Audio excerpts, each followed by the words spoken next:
Welcome back to AJ's Insights, where we dive deep into the most talked about moments in film and pop culture. And today, we're soaring into something truly game-changing. James Gunn's Superman, 2025. A film that hasn't just revived the Man of Steel, it's revived the entire DC brand. Let's be real. DC has struggled for years to find its footing. After a series of misfires and mixed responses from the Snyderverse era, the studio needed more than just a win. They needed a full-blown resurrection. And Superman delivers exactly that. From the moment it premiered, the momentum was undeniable. It pulled in a stunning $56.5 million on opening day, nearly $217 million worldwide in its first weekend, and as of this week, has crossed $409 million globally, rapidly outpacing recent DCEU films like Zack Snyder's Justice League, The Suicide Squad, and Black Adam. But the real story here isn't just about numbers, it's about the cultural reset this movie represents. James Gunn didn't just reboot a character, he redefined Superman for a new generation. David Corenswet's Clark Kent is vulnerable, witty, and brimming with a quiet strength that feels deeply human. Critics have called his performance the most endearing Superman since Christopher Reeve, and honestly, they're not wrong. He brings the optimism and moral compass that's been missing from the big screen version of Kal-El for far too long. But this isn't a one-man show. Rachel Brosnahan is absolutely electric as Lois Lane, balancing fearless journalism with emotional intelligence in a way that gives their relationship a real heart. Nicholas Hoult gives us a Lex Luthor who is less of a mustache-twirling villain and more of a terrifyingly modern disruptor. Techie, charming, and unhinged in the best way possible.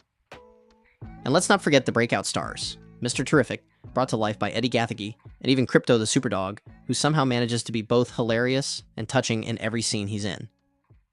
Critics are eating it up, with the film sitting at 83% on Rotten Tomatoes and being hailed as what DC movies have been missing, a balance of emotion, hope, humor, and scale that Marvel hasn't consistently nailed in years.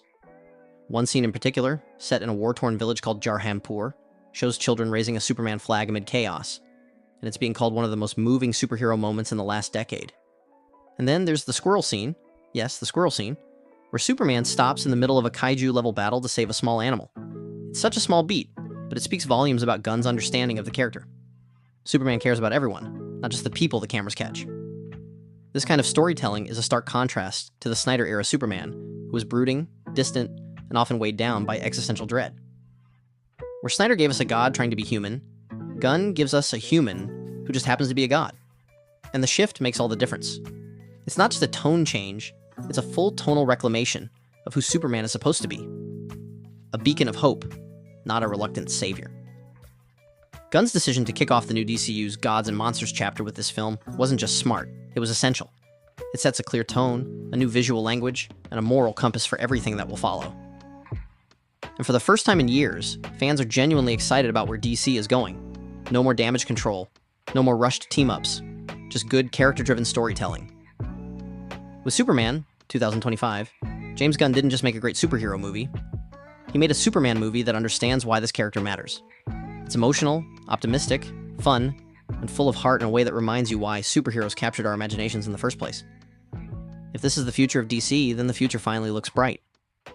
Let me know what you thought of the film down in the comments. Did you love it as much as the critics in the box office do? Make sure to like, subscribe, and hit that bell for more thoughtful reviews and sharp commentary right here on AJ's Insights, where we break down the hype and get to the heart of the story.